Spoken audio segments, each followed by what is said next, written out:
Assalamualaikum warahmatullahi wabarakatuh. Kami dari kelompok 2, mata kuliah pemahaman peserta didik dan pembelajarannya akan sedikit memaparkan hasil dari diskusi kelompok kami. Namun sebelumnya mohon izin kami untuk memperkenalkan diri terlebih dahulu. Kelompok kami beranggotakan 5 orang mahasiswa, yaitu Anis Latifah, Heni Rahmawati, Ida Mukaromah, Rahmawati Sinta, dan Wiku Panggi. Bayangkan jika Anda adalah seorang guru matematika di kelas 7. Saat ini Anda hendak menyampaikan materi mengenai matematika sosial yakni mencari nilai rata-rata, min. Untuk memudahkan peserta didik dalam memahami pembelajaran, Anda mencoba untuk membuat urutan atau langkah-langkah yang perlu diikuti oleh peserta didik agar dapat mencari nilai rata-rata pada sebuah soal. Anda meminta kepada peserta didik untuk mengerjakan soal yang Anda berikan. Hasilnya, peserta didik mampu mengerjakan dengan benar, sesuai dengan langkah yang telah Anda siapkan. Beberapa saat kemudian, Anda meminta kepada peserta didik untuk mengulangi soal yang sama tanpa melihat urutan pengerjaan soal, dan peserta didik mampu mengerjakannya dengan benar. Menurut Anda apa yang membuat peserta didik mampu mengerjakan soal dengan baik pada percobaan kedua tanpa melihat urutan atau langkah pengerjaan soal? Menurut kami, yang membuat peserta didik mampu mengerjakan soal dengan baik pada percobaan kedua adalah karena guru telah membuat urutan langkah-langkah untuk peserta didik ikuti. Dengan begitu, peserta didik dapat mempelajari dan menganalisa materi yang diberikan oleh guru secara lebih sistematis dan terstruktur. Sebagai seorang calon guru, dalam kegiatan belajar yang seperti apa metode di atas dapat diterapkan?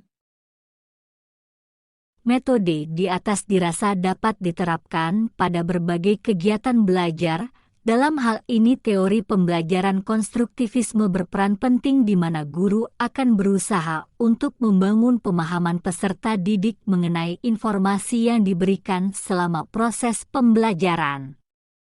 Menurut Jean Piaget, ada 2 proses penting dalam metode pembelajaran konstruktivisme ini, yakni yang pertama yaitu proses organisasi informasi.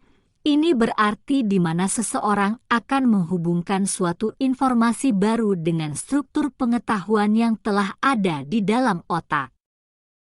Kedua adalah proses adaptasi. Di dalam proses ini terjadi asimilasi pengetahuan, di mana seseorang akan menggabungkan informasi yang baru diterima dengan informasi yang telah tersimpan di dalam otaknya. Rina adalah seorang guru di kelas 1 SD. Sebagian besar peserta didiknya belum bisa berhitung dengan lancar.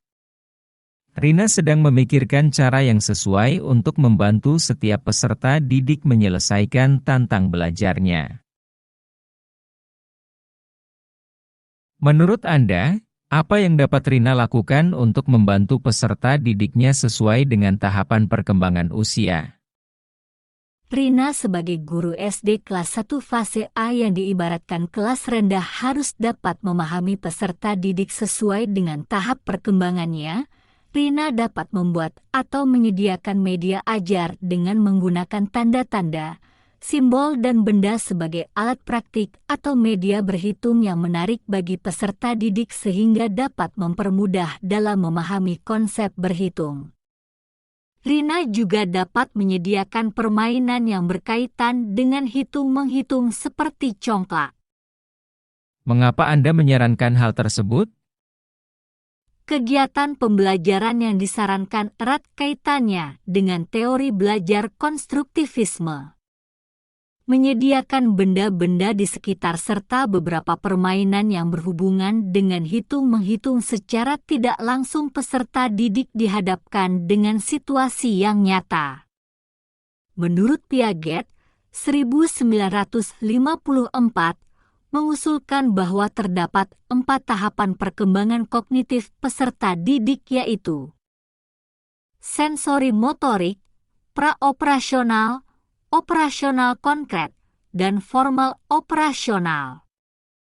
Berdasarkan teori yang berkaitan dengan kasus, maka teori yang digunakan adalah teori perkembangan kognitif tahap praoperasional.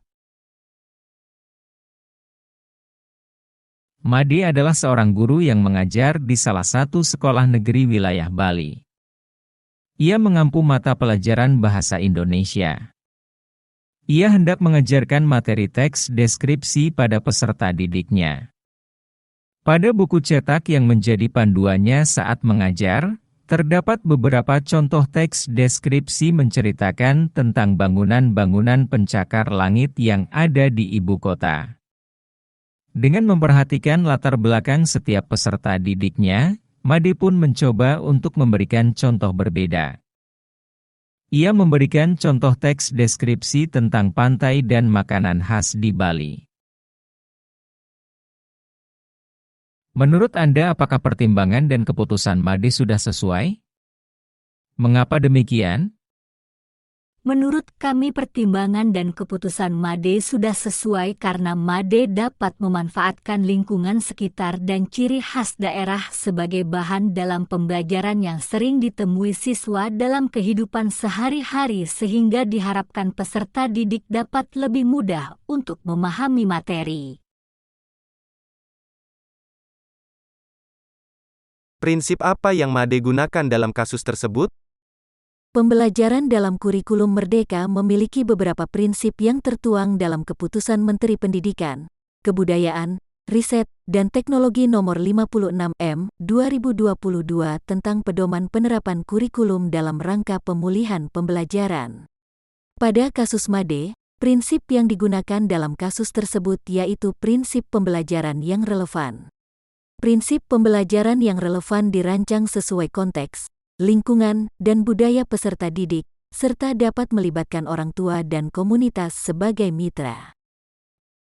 Sekian dari kami. Wassalamualaikum warahmatullahi wabarakatuh.